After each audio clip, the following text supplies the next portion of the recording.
Paul Carr for TechCrunch. We're here in the mountains of sort of the hills, the Hollywood Hills, looking out over a pretty amazing view. But we'll get to why I'm here maybe in a future video. For now, I'm joined by Sheridan Shed Simove. Sheridan, hello. Thank you. My good friend Shed. Paul So Carr. Shed, we've been hanging out here all week, and you've been amazing the ladies, but also some of the gentlemen of Hollywood with some of your inventions, including your most recent book. But the reason I wanted to get you on TechCrunch was we see a lot of like apps and games and things that people, they've clearly been sitting around with friends and they've had an idea, like the iFart app or whatever. Yeah. And it's like, and they go away and they code it and they make it and they sell a few. You're like the version of that, but for real things. And what astounds me is you have similar thought processes, like kind of funny, silly ideas. But whereas other people just go to a computer and make them, you make them in the real world. And your most recent, let's have a look at your book, your most recent book, which is called What Every Man Thinks About Apart from Sex. And this is my latest book. I've written other books, but this I put a lot of effort into, and as you can see inside, it reveals the truth. We just see a bit of it, of all of the various things that men think of apart from sex. Now, we've been taking it, we were in Soho House night before last, and it was a hit. Like, every woman who saw it, it's sort of ridiculous how effective this was. It's funny, it's one of those that falls in the category of funny because it's true.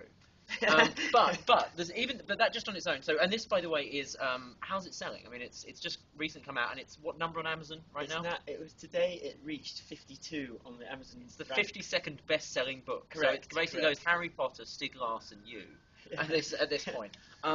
Which says something terrible about the state of reading, but something wonderful about the state of your brain.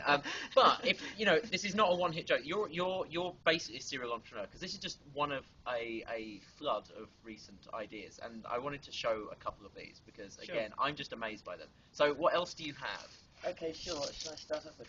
Well, some of them I make myself. Like this one. This is the Martin Luther King, and I got this made in China. I used a sourcing website called Alibaba.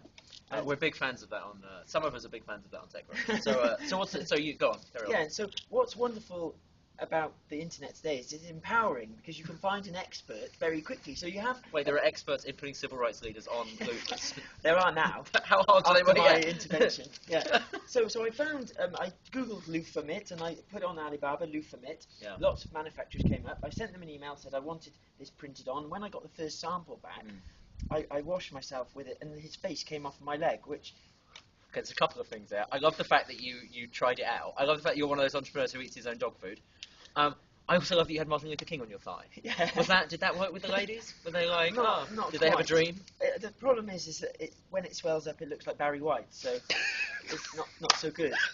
But I did it, and so in the end, what I had to do was I had to invent a new heat branding process. So even in the realm of the loofah world, And it's a big realm. It's a big realm. We're taking great strides forward and being innovative. So we had to heat brand this on now, so it'll never come off. And on the back it says, "I have a clean." So no matter how hard you scrub with Martin Luther King, Martin Luther King is staying on the loop. Yeah, correct. Okay, and what else do you have for us? So let me show you this. Let's say anyone who thinks Alibaba only has crap would. I mean, this is astonishing. Take that, John Biggs. So this is my first licensed product, and you know me, Paul. Sometimes I know you, Shed. Yeah, I take ideas and I take them to an expert, because if you're trying to break into a new area, go to an expert. And so I went to an expert with this idea, and he said, agree more. "Oh, Shed, that's awful." But I said, "No, it'll work." This was an expert opinion. Yeah, That's awful. And so, But you thought, what do experts know? I'm making it. Well, I thought the children's version with a man's face, and you make him have a different. So we should explain what it is. So it's a magnet with filings that Correct. attach. So you've got iron filings, and you have a lady's bottom half of her Lower torso. yeah. And you take this magnet out, and you make her have different hairstyles. The suggested hairstyles on the side. The chaplain is a square, and we were going to call that the Hitler, but we thought that was very bad taste. Yeah, and the one thing you don't want to do is give even a suggestion of bad taste. Correct. Always keep it highbrow. Yeah. Highbrow. I know you have the George Bush though. Yeah, the George was very difficult to do. Really? Very challenging. Yeah, it's no Etch-a-Sketch, is it? And this went on sale 80,000. Oh, well, I didn't mean, sorry, I don't mean to bring up a rival. Sorry, anyway, so 80,000 sales of the designer beaver. And what's wonderful about when you put a novelty I can product, tell you what's wonderful about it, but go on. When you put your child, as it were, because you worked hard on your child and you get the designer, when you put it out into the world, amazing things happen that you wouldn't predict. So what amazing thing happened with the designer beaver? Well, the Spencer's Gift, a company in the States, very big in the States, said, Jed, we want an accompanying product that's male, similar. Because that would be my thought is, hang on a minute, that might be, ladies might think, well, this Shed fellow sounds like a real misogynist. What is the for me? And what is the for them Shed? I adore the female. I believe they're the future hope. So what I did was, I also... it's 51% of it. Correct. So I did a cockadoodle pad, and this is a simple idea again. You doodle, so you leave a message for your loved one, or you say, hi Paul, Tina called, and then you draw a big wanger on. And it's easy. As if to drive the point home. Yeah, well, it's creative, isn't it? Yeah. You make someone's day, and what I did was I put 6 different men on, so it'd be good value, and there's a man skipping there, so you can draw it in motion. Nice. Yeah, nice. And there's me as well, with the gap suitably big enough. That is amazing. Okay, so that's the cockadoodle. What else do you have? What else? Oh, this is like the best QVC ever. and these are not available in stores. This has a story behind it, because I thought one technique of being creative is simply to take something in another business and put it into your business. So I saw that the iPad was the gadget du jour, and I thought, okay, I'm going to make my own notepads for this. And what I did was I put an acetate piece on the front so that it would always have that gloss, and I made it the exact dimensions, and I also printed the note paper in different orientations, so horizontal. So it's like the so you can use it like the iPad itself. Correct. It's the attention to detail that's remarkable. I love the fact that you thought, how can I make a notepad more like an iPad? I know, I'll make it so you can't really read it in the sun. I'll make it so that the glare on it makes it impossible. And it's probably slightly more expensive than just a regular notepad. Oh, much more. That's brilliant. Yeah, the added value. Now, did you have any legal troubles with Apple with this? Because I would have thought Steve Jobs would have thought, now don't get me wrong, I like the designer beaver and the cockadoodle, but I do have issue with the iNotepad. Well, at this time, Apple did pick up on it, and I also at this time changed my name to Hans Jobs, by deed, and so that plus the fact that... Is that actually true? That's true. You changed by deed poll. You legally changed your name to Hans Jobs. Hans Jobs. Because I wanted to sort of see if he'd get his attention, and it did get his attention. That is funny. And that would have got his attention. Sort of... But what's wonderful with any problem, if you discuss it through, you can always triumph. And so Apple said that I can't have the letter I and pad. So you actually were in discussions with Apple about how to make this not... Massive legal... Did they call you Mr. Jobs, or did they call you Hans? They didn't call me Mr. Jobs. And they didn't call me Mr. Jobs. With all due respect, Mr. Jobs. Yeah, no, they didn't call me Mr. Jobs. It's more's the pity, really, isn't it? But I'd pay good money for the letter they sent you. They sent me the most incredible documents with all the history of the Apple logo, because on the back my iNotepad has the nice pear logo. Yeah. And they said that this infringes on 2 levels, the leaf and the bite. So I discussed it through with them, and this is the result. So these are limited edition. This is version 1.0. That's version 1.0. Right. And this is the new iPad. Correct. This is the notepad, and I gave them lots of different names, and I suggested l'iPad, which I thought was quite funny. But in the end, they went with What did you do with the logo? And I just had to double it up and take the silhouette form and change the leaf, and now it looks even more like a nice pear. So I think that's a result, really. Yeah, it's win-win. It just shows that necessity is the mother of comedy. Correct. What else? Novelty. One more. Sure, no problem. This one gift of the year, which I'm really proud of, and the gift industry in the UK is worth £8 billion. It's astonishing, really, isn't it? Which is about $4 trillion, I think. And so I thought that when I watched a sitcom, it always made me laugh. That when, that's good. Yeah, that's the aim. But when somebody comes on set, everyone claps. Yeah, and I thought it's a very American thing, like on Friends, where everybody cheers the characters they know. Correct. So I thought, wouldn't that be funny if you could do that in real life? So I thought, here, ladies and gentlemen, here's Paul Carr. Oh, that's great. I actually need that. That would be amazing.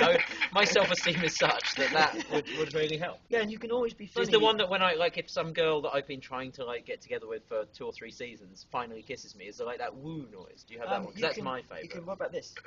Oh no, that's no, I do apologise. It's an idea. Comedy Valley, this one. Oh, that would do it. Yeah, that's perfect. Maybe. Oh, that's the one. Yeah, The good. nice touch, the Looney Tunes. Yeah, fantastic. That's amazing. So it's done very well, and when you have a good product, you extend it out into other products. So we've done the cartoon version, the sports version, and the sci-fi version. So to make something, let's go back to the notepad for a second. Yeah. So to go from, because this is something that is pretty topical. Like this came out, I seem to remember this coming out just about when the iPad was getting big. Correct. What's the time from you coming up with that idea to this existing? Well, and what's the process? The process is really, you give China a brief. You find a factory online, which is very easy. Right. So you find a notepad factory, then you send a brief to lots of different ones, because it's always good to spread your bets and see which one does well. And I always normally choose 2 or 3 companies and get them to make a sample for a small amount of money. Right. So you test them, and you say to them that what you're doing. You say, you're competing against 1 or 2 companies. Whoever does the best will get my business. Yeah, don't fuck it up. Yes, correct. And what's interesting is you have to be very, very prescriptive. So everything from the thickness of this board, you have to say it's 2mm, otherwise it will come back flimsy. Right. Everything's done. It's like an iPad. You're basically outsourcing it to China. You're being very specific on it. It's like designed in, Chiswick or wherever it is. It's like designed in California, made in China. Yeah, correct. And then it's. Have many of your workers killed themselves during the production of the notepad? No, I think I know their that's a life's big been problem. enhanced. I think they get massive joy making the notepad and the designer beaver, don't you? I would. Yeah. I definitely would. And it takes a couple of months, and you've got to ship them over. So actually, very quick, which is satisfying if you're a creative. And anyone can do this. Yeah. Anyone can dive on, get a minimum order quantity, and then start. What selling. would be the minimum order of something like that? I mean, Well, like they balk. hundreds, thousands? They balk at the fact if you say anything less than 1,000. But Right. I do. I often say 500 because And I they don't. balk, presumably. They balk. immediately at that point. They balk. But you tell the truth, which is I'll try and get the 500. It's good to tell the truth. Try and get the 500 away, see how they go, and often I've pretty much always gone on to want thousands of them, so it's fine. Well, I don't know what else to say except there's also your book. I should plug this. My real book. Ideas Man by the book that sold less or fewer because you actually put a load of effort into it. Yeah, so this took 5 years to write and get published, and it's published by a massive publisher. This I did in 10 days, and I published myself. On the Amazon ranking, this has gone to 35,000, the highest in 2 years, and this in a week has gone to 52. So there we go, lesson learned. But that explains in there your methodology, how all the some of the events you've had, the time when you pretended to be a 16-year-old child, even though you're a 30-year-old man, and nearly got arrested and thrown out of an English school. Correct. It's a hell of a book. Simove, I don't know what to say. You're an inspiration to me, and I suspect to a legion of TechCrunch users who will now be throwing away their electronic equipment and building things out of paper and novelty sound machines. Thank you very much, Simove. Thanks, Shed. Thanks, Paul. We should end with this one, really. When the applause dies down. Amazing. So, Shed, and finally, what is this you're going to show us? Okay. Hi, everyone at TechCrunch. This is my remote control helicopter Novelty, and it's a very specific type of helicopter, and this is the flying fuck. And for the first time in history, you can actually give a flying fuck. So here it is in action. Oh, Jesus.